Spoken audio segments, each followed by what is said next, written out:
ಅಯೋಧ್ಯೆ, ಜ್ಞಾನವಾಪಿ ಇದೆಲ್ಲವೂ ಚುನಾವಣೆಯ ಅಸ್ತ್ರವ? ಅರೆ ಸೀದಾ ಇದೇ ವಿಚಾರ ಮಾತಾಡ್ತಾ ಇದ್ದೀರಲ್ಲ ಅಂತ ಅನ್ಕೊಳ್ತಾ ಇದ್ದೀರಾ? ಇಲ್ಲಿ ವಿಚಾರಗಳ ವಿಶ್ಲೇಷಣೆ ಮಾತ್ರ ಇರುತ್ತೆ ಹೊರತು ನಮ್ಮ ಅಭಿಪ್ರಾಯ ಏನು, ನಿಮ್ಮ ಅಭಿಪ್ರಾಯ ಏನು, ಅದು ಇದು ಅಂತ ಸುತ್ತಿ ಬಳಸಿ ನಾವು ಮಾತಾಡೋಕೆ ಹೋಗಲ್ಲ. ವಿಚಾರವನ್ನ ಸೀದಾ ಸಾದಾ ಹೇಳ್ಬಿಡ್ತೀವಿ. ಆದ್ರೆ ಇತ್ತೀಚೆಗೆ ಒಂದು ಚರ್ಚೆ ಹೆಚ್ಚಾಗಿ ಕೇಳಿ ಬರ್ತಾ ಇದೆ. ಹಾಗಾದ್ರೆ ನಿಜವಾಗ್ಲೂ ಜ್ಞಾನವ್ಯಾಪಿ ಆಗ್ಲಿ ಅಥವಾ ಈ ಅಯೋಧ್ಯೆ ವಿಚಾರವಾಗ್ಲಿ ಚುನಾವಣೆಯ ಅಸ್ತ್ರವಾ ಅಥವಾ ಹಿಂದೂಗಳಿಗೆ ಮೋದಿ ಕೊಟ್ಟ ಮಾತನ್ನ ಉಳಿಸಿಕೊಳ್ಳುವಲ್ಲಿ ನಡೀತಾ ಇರುವಂತ ಕಾರ್ಯವಾ? ಏನಿದ್ರ ಅಸಲಿಯತ್ತು?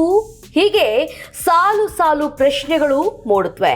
ಈ ಬಗ್ಗೆ ರಾಜಕೀಯ ಮತ್ತು ಸಾಮಾಜಿಕವಾಗಿ ಒಂದು ನೋಟವನ್ನ ನೋಡ್ಬೇಕಾಗತ್ತೆ. ಆಗ ಬಹುಶಃ ಒಂದು ಕ್ಲಾರಿಟಿ ಸಿಗ್ಬೋದೋ ಏನೋ ಅಲ್ವಾ?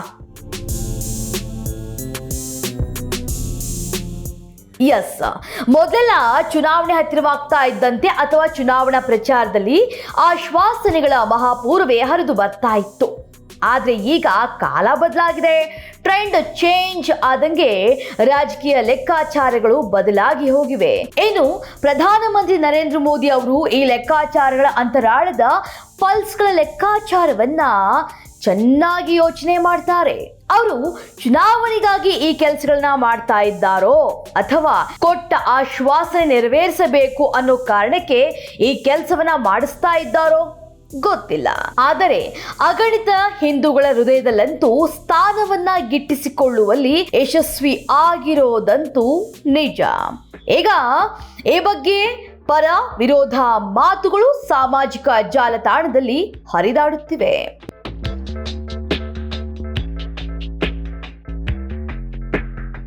ನೋಡಿ, ಜ್ಞಾನವಾಪಿ ವಿಚಾರವನ್ನ ನೋಡೋದಾದ್ರೆ ಜ್ಞಾನವಾಪಿ ಮಸೀದಿಲಿ 31 ವರ್ಷಗಳ ಹಿಂದೆ ಪೂಜೆ ನಡೆದಿತ್ತು. ಈಗ ಕೋರ್ಟ್ ಅಸ್ತು ಅಂತ ಇದ್ದಂತೆ ಅಲ್ಲಿ ಪೂಜೆಯನ್ನ ಮಾಡಲಾಗಿದ್ದು, ಬಳಿಕ ಪೂಜೆ ಮಾರ್ಗದ ಬೋರ್ಡ್ ಅನ್ನ ಸಹ ಭಕ್ತರು ಜ್ಞಾನವಾಪಿ ಮಂದಿರ ಅಂತ ಬದಲಿಸಿದ್ದಾರೆ. ನೆಲಮಹಡಿಯಲ್ಲಿ ಸಿಕ್ಕ ಲಕ್ಷ್ಮಿ, ಗೌರಿ, ಗಣಪತಿ, ಆಂಜನೇಯ ಹೀಗೆ ಕೆಲ ದೇವರುಗಳ ಮೂರ್ತಿಗಳಿಗೆ ಪೂಜೆಯನ್ನ ಸಲ್ಲಿಸಲಾಗಿದೆ.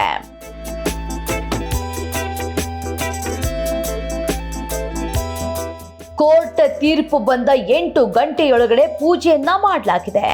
ವಾರಣಾಸಿ ಡಿಎಂ ಆಯುಕ್ತರ ಉಪಸ್ಥಿತಿಯಲ್ಲಿ ಅರ್ಚಕರು ಆರತಿಯನ್ನ ಬೆಳಗಿದ್ದಾರೆ ಮತ್ತು ಸಿಹಿ ಹಂಚಿ ಖುಷಿ ಪಟ್ಟಿದ್ದಾರೆ ಭಕ್ತರು. ಇದು ಹಿಂದೂಗಳಿಗೆ ಸಿಕ್ಕ ದೊಡ್ಡ ಗೆಲುವು ಅಂತ ಸಂಭ್ರಮಿಸಿದ್ದಾರೆ. ಆದ್ರೆ ಇದನ್ನ ಕೆಲ ವಿಶ್ಲೇಷಕರು ಒಂದೊಂದು ರೀತಿಯಾಗಿ ವಿಶ್ಲೇಷಿಸ್ತಾ ಇದ್ದಾರೆ. ಕಾಂಗ್ರೆಸ್ ಕೂಡ ಕೆಲ ಆಪಾದನೆಗಳನ್ನ ಮಾಡ್ತಾ ಇದ್ದು ಇದು ಚುನಾವಣೆಯ ಗಿಮಿಕ್ ಅಂತ ಇದ್ದಾರೆ. ಕಾಂಗ್ರೆಸ್ ಅಯೋಧ್ಯೆಯ ವಿಚಾರವಾಗಿ ಸಹ ಇದನ್ನೇ ಹೇಳಿದ್ದು. ರಾಮಲಲ್ಲಾ ಪ್ರಾಣ ಪ್ರತಿಷ್ಠಾಪನೆ ಇದೆಲ್ಲವೂ ರಾಜಕೀಯ ಗಿಮಿಕ್.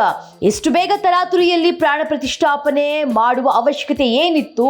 ಇದು ಮೋದಿ ಕಾರ್ಯಕ್ರಮ, ಇದು RSS ಕಾರ್ಯಕ್ರಮ ಅಂತ ವ್ಯಂಗ್ಯವಾಡಿತ್ತು. ಆದ್ರೆ ಅದೆಲ್ಲವನ್ನ ಲೆಕ್ಕಿಸದೆ ಅಯೋಧ್ಯೆಯ ರಾಮಲಲ್ಲಾ ಪ್ರಾಣ ಪ್ರತಿಷ್ಠಾಪನೆ ನಡೆದೇ ಹೋಯಿತು. ಈಗ ಜ್ಞಾನವಾಪಿ ತೀರ್ಪು ಬಂದಿದ್ದು ಅರ್ಚಕರು ಪೂಜೆ ಮಾಡಿದ್ದಕ್ಕೂ ಇದೇ ಬಣ್ಣವನ್ನ ಹಚ್ಚಲಾಗಿದೆ. ಮೋದಿ ಚುನಾವಣೆ ಹತ್ರ ಆಗ್ತಾ ಇದ್ದಂತೆ ಪ್ರಚಾರದ ಬದಲು ಇಂತಹ ಭಾವನಾತ್ಮಕ ವಿಚಾರಗಳನ್ನ ಬಳಕೆ ಮಾಡಿಕೊಳ್ತಾ ಇದ್ದಾರೆ. ಅವರ ಬತ್ತಳಿಕೆಯ ಬಲವಾದ ಬ್ರಹ್ಮಾಸ್ತ್ರಗಳಿವು ಅಂತ ವ್ಯಾಖ್ಯಾನಿಸಲಾಗ್ತಾ ಇದೆ.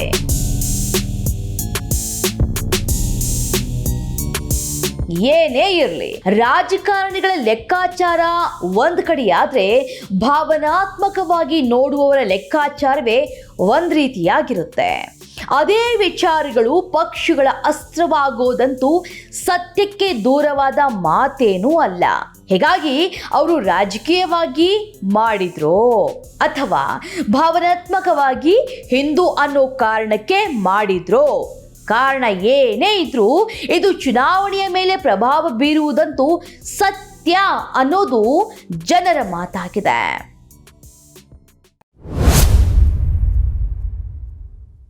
ಲೈಕ್ ಮಾಡಿ, ಶೇರ್ ಮಾಡಿ, ಸಬ್ಸ್ಕ್ರೈಬ್ ಮಾಡಿ. ನೋಡ್ತಾ ಇರಿ ರಿಯಲ್ ಬೆಂಗಳೂರು.